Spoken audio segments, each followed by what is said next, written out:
I mean, that's how our mind works, right? We make it difficult and scary because it just really wants to live in what it used to be, and that's the internal battle. I mean, that's how our mind works, right? We make it difficult and scary because it just really wants to live in what it used to be, and that's the internal battle. I was an athlete growing up, and Welcome to Relatable Wisdom, the podcast where real people share timeless ideas. I'm your host, Wisdom Okonkwo, and in every episode we dive into the philosophies, quotes, points, and life lessons that shape how we live, think, and grow. No matter where you are in life, this show is here to remind you wisdom is everywhere, and it's always relatable most of the times. Tell us your name and what you do. my name is Aaron Gamble, and I am a life coach and a men's work facilitator. Okay. Thank you for accepting my invitation to be on the podcast. You're very welcome. It's a pleasure to be here. What's your favorite quote, Aaron? My favorite quotes. Well, the one that's really kind of changed my life, and I refer to it all the time, it goes like this. It is, our brains will accept a familiar hell over an unfamiliar heaven every single time. Ooh, ooh, ooh. Our brains would accept a familiar hell over an unfamiliar heaven every single time. Can you help me make that make sense? Well, to me, it has to do with our programming and how we are taught to think or to feel in a certain way based on how we grew up, or the experiences we had as say children or young adults, or any kind of experiences. It's our mind, our subconscious likes what it knows, and it will choose the things it knows, whether or not that's healthy for you or harming to you. It's the familiar. It's what it deems safe. So in the life coach perspective, it's kind of like if you're repeating these same patterns, it's because your brain is familiar with what that pattern is, and that's what it wants to go to. That's what's safe. When you I'm getting the explanation of the quote you shared, but would you be so kind to share with us either a personal story or an anecdote to illustrate this quote? Ah, okay. For me, this really resonated deeply because growing up, I had a pretty rough childhood, and being heard and being seen was something I never really had growing up. So the patterns that I was leaning toward, my brain, my unconscious brain or subconscious brain wanted to go toward, were these same kind of feelings. So I would choose partners that didn't really want to hear me or want to, listen to what I had to say, or acknowledge my truth or something like that. And I think recognizing that this is a pattern for me, and then hearing this quote, was what really helped me to shift out of that sort of thinking, and finding people or situations, or understanding when I'm slipping into those patterns. It really brought me a lot of awareness. Okay. The brain likes to do what it's known, what it's already comfortable with, rather than exploring or trying out new paths, even though those paths might not be dangerous. When you share the quote, what the thought that ran through my mind is sometimes hell in the context of an uncomfortable situation. It could be being broke and poor. It could be um, um, being unfit in terms of you don't exercise, you're just unfit, so you can't walking is a hassle for you because you've not really exercised your body to become really fit and be able to move without all those pains and all those things. Now, that's a familiar hell in the context, right? But the non-familiar heaven will be, okay, you try to go to the gym, you try to exercise, you try to learn how to do business. You try to start a business so you can make some money in order so that you can take care of your needs. You can go to this unfamiliar heaven. Yet I see people day in, day out, and I wonder, why is it that you're not doing something better? This stuff is uncomfortable, but why is it that you're not doing better? Why is it that you're not trying to do something else?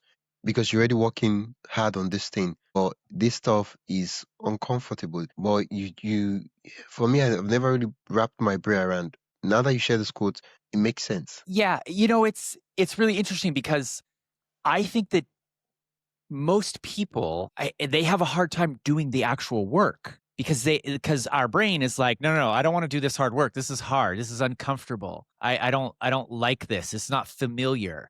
And so what ends up happening is your brain, our bodies and our brains, we're ultimately pretty lazy. We want to do what we know.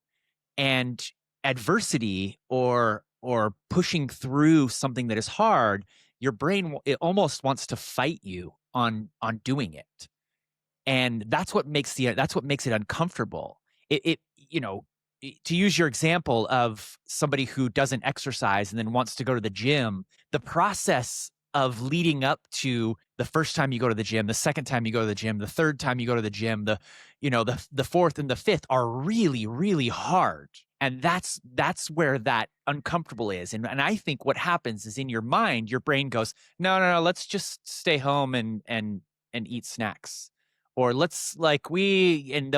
mind will come up with all kinds of excuses because it doesn't want to go through that uncomfortable. It wants to really go toward the familiar, the sitting on the couch, the not walking, the not exercising, because that's what's comfortable. Yeah.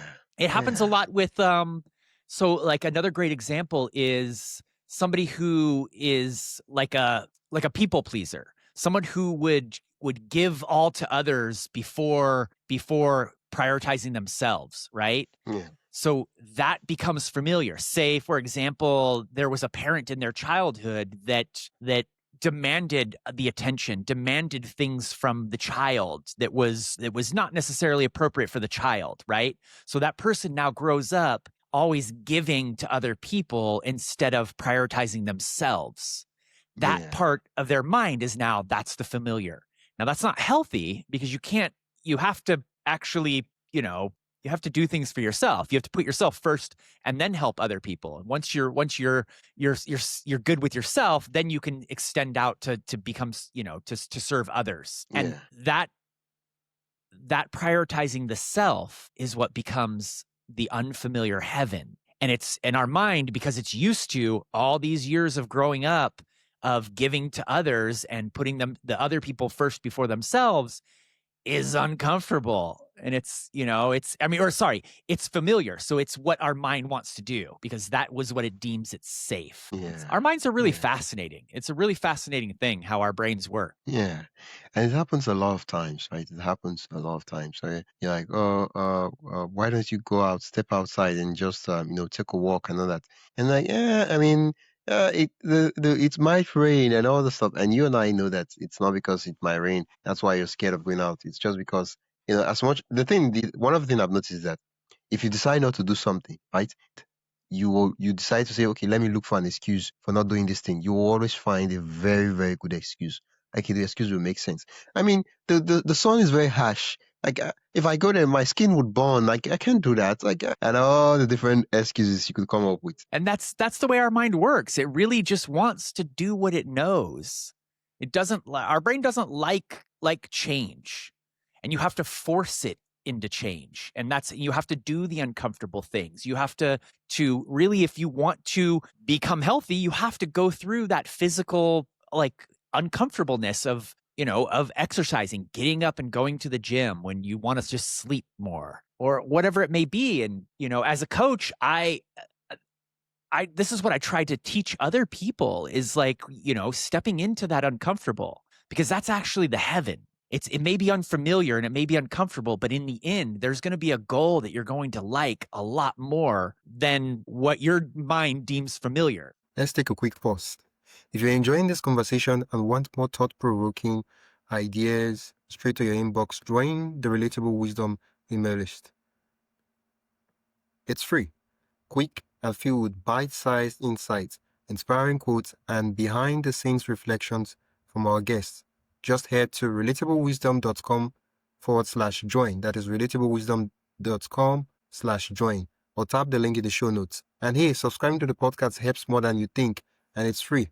So if you haven't already, hit that follow button wherever you're listening. All right, let's get back to the conversation. Yeah. Yeah, it, just knowing that, right? Being able to call that out, it's very important. Where you're about to do something that you have this goal, this desire you have, and it's time to do something that would advance you towards that goal. And you start seeing yourself saying, "Oh well, let's just relax. Let's just rest for 20 more minutes. Let's just I've been working for like so long. Let's watch a movie." It's not like there's anything wrong with watching a movie, but you and I know that this is the time for work. We should work. When it's time for relax, we relax. But no, like, oh, because now you've spent, let's say, the past 6 months you've spent in it watching movies, but now that you're actually doing actual work, your brain's like, "Oh, we've worked so long. Let's let's go to watch some movies." And I'm looking at it and I'm like, it's important we be able to say I'm being okay with familiar hell. It's time I go into the territory of a familiar heaven and see what is possible. Yes. And that's how we grow. I mean, for me, I've been very fortunate that I have this, again, I said earlier is that I grew up in a pretty rough, traumatic childhood.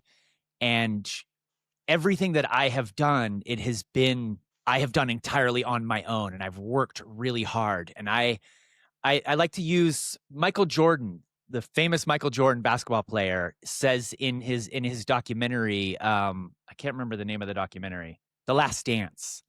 He talks about the word grit, and what he does is if somebody said something bad about him, like the manager said, "Oh, he's not worth all the money." What he does is he would take that and he would put that on his shoulder, and that would be his fuel. Prove that guy wrong. And they call it having a chip on your shoulder. And for me, I learned that early on, that if somebody says, "Oh, he's never going to do something," like that's fuel for me. I'm like, "Okay, you think that? I'm going to prove you wrong. I don't care how long it takes, but I'm not going to stop until I achieve that goal." And I don't know where that came from. I don't know how I stuck on to that, but it has got me to everywhere I've been, traveled all over the world and done all of these different things, because I just have that energy, that particular chip on my shoulder, that somebody says, "Oh, he's never going to go to college, or he's never going to get this job." I'm like, "Okay, we'll see. I'm going to put that in. That's the chip on. That's my fuel now, and I'm not going to stop until I achieve that goal." And not everybody has that sort of ability, that grit, or that urge to do that chip on the shoulder. And I like to try to teach that to others. And that's where this quote comes in, because it's really a great understanding of how our mind works and how you really could get to the heaven. It's just going to be, it's going to take some work. Yeah. I think we've become so familiar with the hell that we cannot imagine our life without it. Now we define ourselves with that hell. It's become who we are. Like if you like, you could be so broke that yeah, go ahead, I'm broke. Like it becomes the identity. Like, this is who I am. Like, and so trying to like imagine a life without this suffering, this pain, is is as much as I'm saying it now, is strange, difficult, and scary. Yeah. I mean, that's how our mind works, right? We make it difficult and scary because it just really wants to live in what it used to be, and that's the internal battle. I was an athlete growing up, and it's, we use the example of exercising and getting fit. And I think that the physical sides of physically doing work and physically moving stuff is challenging. But I think it's more challenging to overcome your thoughts and to overcome how your brain wants to be lazy and sit on the couch and watch a movie. Like, that is almost harder than physically moving and physically getting up, because it's the mental battle is just as challenging as the physical. The mental battle is challenging as the physical. One of the things I've noticed, right, when we're stuck, right, especially in terms of mental and creative work, is that it's important that we are not stuck physically. What I mean is let's say you're trying to write something, you're trying to come up with ideas, write stuff, and you're stuck. As much as possible, just try to take a walk, right? Try to keep your body moving. That way, it's just the mental for now that's stuck, and then eventually, what happens is the ideas start coming in. Because what will happen is that if you're stuck physically and stuck mentally, what happens is there's a double level of being stuck. That's really very scary. Yeah. I mean, it works the same way with emotions. I'm glad that you said that about moving your body when you're creatively, because I tell people that also when you're stuck in an emotion like anger or sadness, the first thing I say is go move your body. Go move your Yeah. body. Go on a walk, go on a run, go find some nature, go move. When you move your body, it starts moving things in your mind. You start pumping, endorphins and hormones into your brain, which will literally stick you from whatever that emotion is or the creative block. Because our blood starts pumping, the other, juices and hormones start moving in our minds, and it will fuel, the change of emotions or the unblocking of a creative rut or being stuck. It's powerful. Moving your body. Yeah, it's very, very, very powerful. And yeah, uh, thank you. Like the fact that one of the things about quotes being our favorite quotes and not being our favorite quotes is the fact that you would have a series of encounters, right? Previous to you hearing that quote or coming to the realization of that quote. And then eventually when you hear the quote, what happens is that the quote articulates those lived experiences. And so you're like, yeah, that's true. And so this is one of those quotes that's familiar hell. We prefer familiar hell rather than unfamiliar heaven. And so we need to keep asking ourselves every point in time that, well, this thing I'm doing, what am I doing? Am I just trying to survive because survivor is all I've been doing? Am I just trying to like scale through because that's all I know how to do all through my life? Am I just trying to do this because I'm addicted to the pain, to the suffering, to the struggle, to the name, to the shame, to all those things? And I am saying it now. It sounds strange that someone will be addicted to all these things I just mentioned, but is why can't I imagine a life where things are better, even though I know it's possible? What scares me? What am I afraid of? I mean, again, it kind of goes back to our minds just want to go to what it knows. It's hard to imagine a life that you've never experienced. It becomes a fantasy. If you've experienced a lot of pain and suffering and things like that, like our brain wants to go to that. And to get out of that and to, it takes a lot of work. It takes a lot of work, takes a lot of mental energy and a lot of just never quitting, because your mind is constantly going to be like, hey, no, let's go over here. Let's go back to where we were before. And you have to just constantly, no, this is the goal. We're going to live this good life. I'm keep stepping toward this good life. And it's a big challenge. Yeah, it is. It is a big one, but we need to be aware because most of the decisions, most of the actions we take, we do them. We just do them. We don't even know why we're doing. And these are things that have long-term effects and consequences on our life, good or bad. And we need to know, okay, why am I doing this, right? Why? Like, why? If I keep doing this, what would happen? The end of the results of persistence in doing this, is this something that I want, or is it something that I don't want? Yeah. I mean, what you just described right now is awareness. And I think most people in the world don't have that awareness. They're just going about their life and not understanding the questions that you just asked. And it's honestly what I try to really teach my clients is about emotional awareness and just awareness in general. Why are we doing this? Why are you in the job that makes you unhappy? Like, we have the ability to live in, to change our lives, and it may be hard, but you can change it, and having the awareness to question that, like, why am I doing this, is huge. That's a huge step. Like, that's the major first step in any kind of personal development, is just asking why. Yeah. Well, and it's one of those questions that throws people off. But we're like, oh, yeah, why are you doing this? Oh, because because now you have to give a reason for doing the thing. And sometimes when we look at it, the reasons are just stupid. So like, we don't want to look stupid. So I don't know. Well, and Yeah. it's also really important too, is that the question has to come from self, because you can ask somebody, why are you doing this? And they're not gonna give you a great answer. They have to be the ones asking, why am I doing this? Why am I Yeah. not happy right now? Why am I Yeah. continuing to be in this relationship that is not making me happy anymore?